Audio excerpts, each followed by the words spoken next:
Little Matthew is fixated on football, bulldozers, and toys.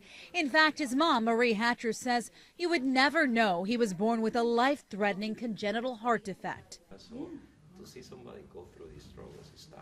It's tough. So like whatever it takes to make a life different, I think.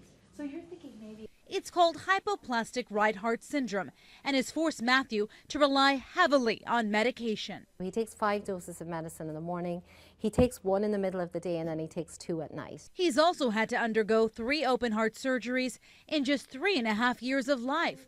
And although doctors caught his condition by chance in utero, in many cases, parents don't get an early warning. If you think about all the tests that we put our newborns through, we do PKU, we test their hearing, yet none of those tests are tests for life-threatening heart defects. However, Dr. Raul Arguello and state legislators are working with Marie Hatcher to change that. They want newborn testing for congenital heart defects to be mandatory in the state of Connecticut.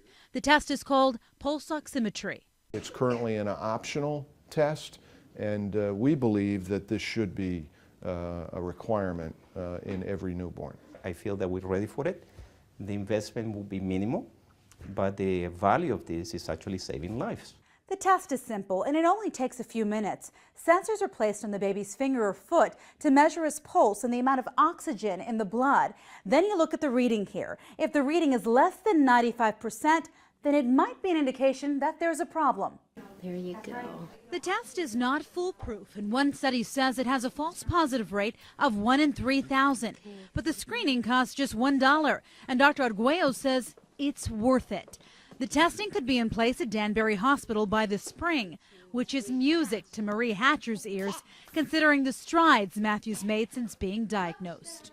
I think back to how far we've come from when he was first born, and I'm amazed. In Danbury, Yvonne Nava, NBC Connecticut News.